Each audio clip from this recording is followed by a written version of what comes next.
Hi, welcome to Boss City. I'm Brian, and I'm here with a revision and update to our previous album spotlight on the self-titled debut album by the Monkees.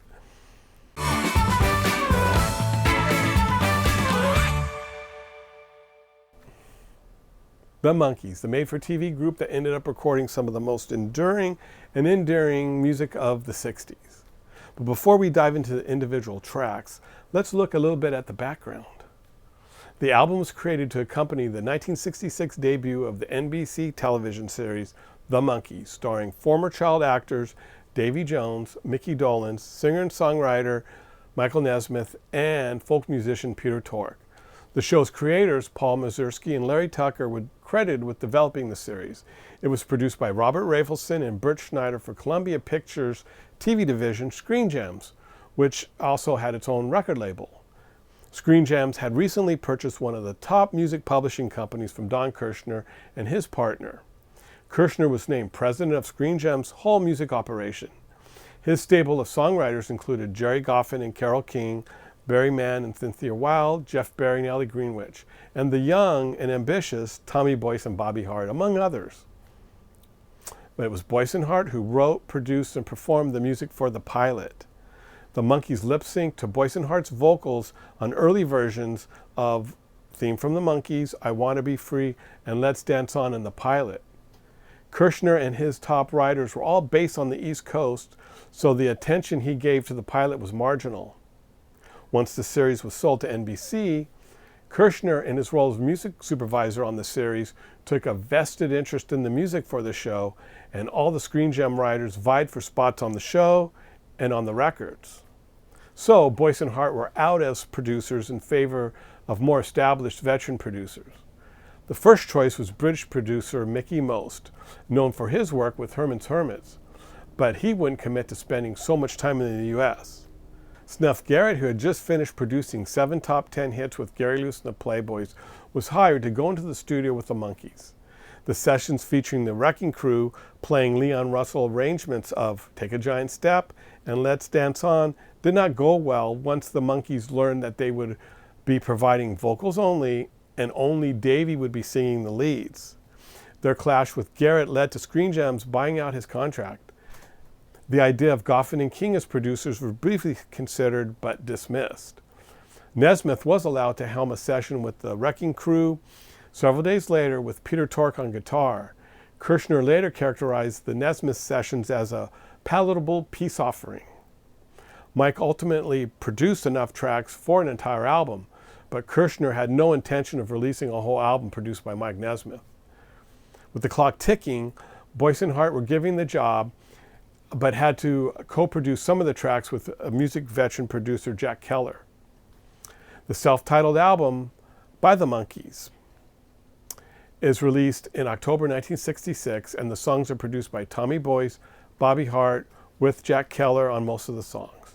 2 of the songs are produced by Michael Nesmith from the Palatable Peace Offering sessions. So let's take a look at the tracks. The first song on the album is a longer version of Theme from the Monkees. This is an entirely different version from what's at the beginning of the television show. For their Monkee productions, Boyce and Hart used the Candy Store Prophets, and that's the band that Bobby Hart fronted, and they also used some session musicians. And this mix of players included the likes of Louis Shelton, Jerry McGee, Larry Taylor, and Billy Lewis. And they formed a really tight band, and on Theme from the Monkees, they really cook. A really solid mid-60s garage band sound with just the right amount of polish. If you've only heard the version from the TV series, then this version is quite a revelation. Next up is Saturday's Child, written by David Gates, who was doing a lot of work for Screen Gems at that time. Later, he formed the group Bread and wrote and recorded some pop classics with them. Saturday's Child was featured a lot on the television series. It's got a strong vocal from Micky Dolenz. Boyce and Hart and their musicians created a nice pop song that rocked. Saturday's Child is a perfect fit for that mold. I Want to Be Free is next. 2 versions of the song were featured in the pilot, a slow Davy Jones ballad and a kind of folk rock reminiscent of the Byrds sung by Micky and Davy. On the record, it is a new version of the ballad by Davy. The song was written by Tommy Boyce and Bobby Hart, and it became an adult contemporary middle-of-the-road standard in '66-67. It was a favorite of singers on TV variety shows and artists like Andy Williams, Trini Lopez, Ed Ames, and the four King cousins, who all recorded versions. The Monkees version is used in multiple episodes of the series, usually with the same footage of Davy walking on the beach throwing a stick. The storyline of the song is kind of sad, and although it was not released as a single, the attention given to the song played part in the success of the debut album. Next up is Tomorrow's Going to Be Another Day, which is written by Tommy Boyce and veteran Screen Gems writer Steve Vinay. Now, Vinay had written a couple of hits with Boyce the previous year, Peaches and Cream by the Ikeettes and Theme from Where the Action Is by Freddie Cannon. Tomorrow's Going to Be Another Day is another strong 60s garage band rocker with enough pop sheen to make it cool. Micky sounds good on this song, and the song was featured in multiple TV episodes. Papa Gene's Blues follows, written by Nesmith, with him producing the group of musicians who are now known as the Wrecking Crew. And these sessions included James Burton, Glenn Campbell, Hal Blaine, and others. Because Michael was allowed to produce these songs, Peter is playing fourth chair guitar. And this song is hard to describe. I call it catchy pop country with a rock beat. The arrangement is really interesting. Mike sings lead, and initially he had recorded all four Monkees on backing vocals. And that unused mix has been released on collections of alternate mixes over the years. And I think the group vocal sounds great on that. The group vocal was replaced with a harmony vocal by Micky in the final mix. And this song predates Poco, the Flying Burrito Brothers, and other artists who have been labeled as the originators of country rock. But Papa Gene's Blues was a forerunner of that. Producer Jeff Berry, not a fan of Nesmith, once described Mike's songs, the Monkees albums, as rap music on a classical music album. I disagree. Next up is Take a Giant Step by Gerry Goffin and Carole King. This was the B-side of their first single. It's a classic Goffin and King song with great vocals by Micky. This song has an unusual mix of different sounds. There is an organ riff giving off sort of an Eastern vibe. At the same time, you've got an interesting drum rhythm. And none of that was on the original Carole King demo, which, by the way, is also quite good. Boyce and Hart really came up with something special with this arrangement, and it is one of the highlights of the album.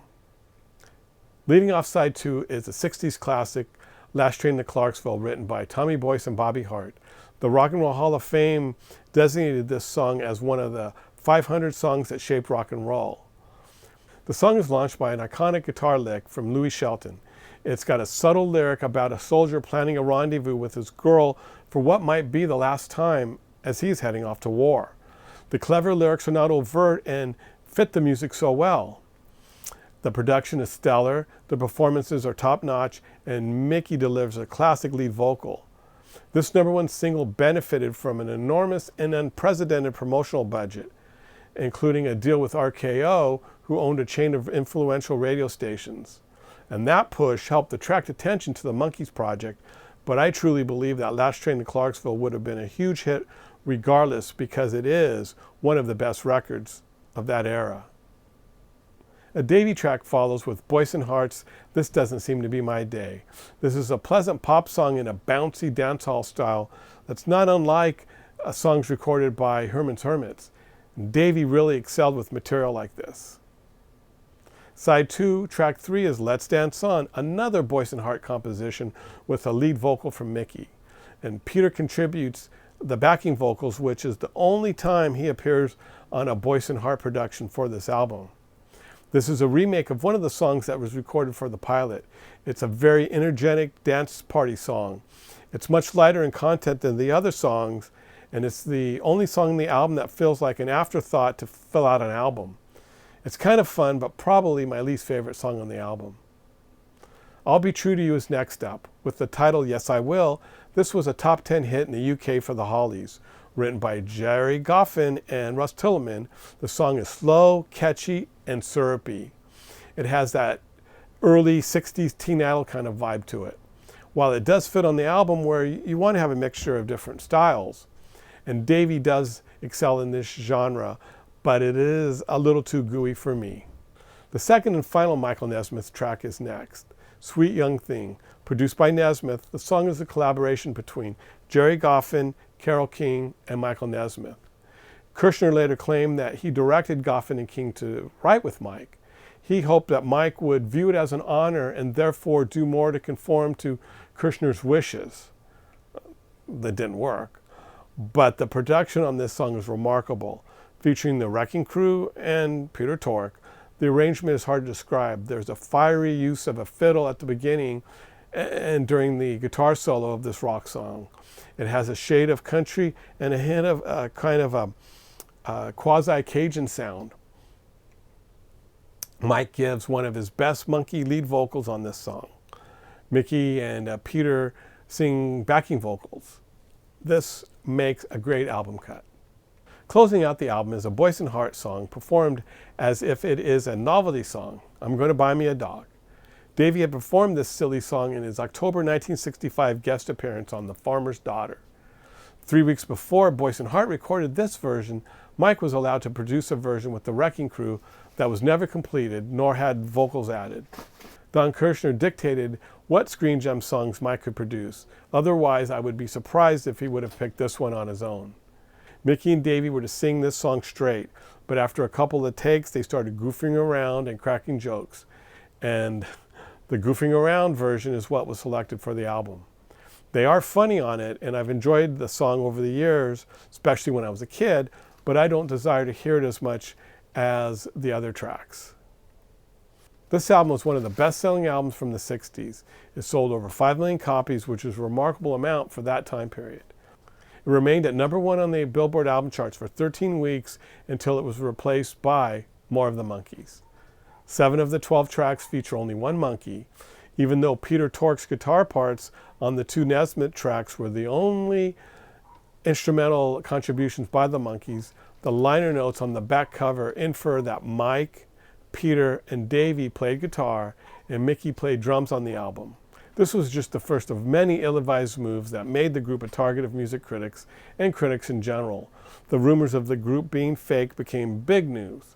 When I was a kid, I remember my parents mentioning the controversy about the Monkees not playing instruments on their records. In certain circles, they were vilified.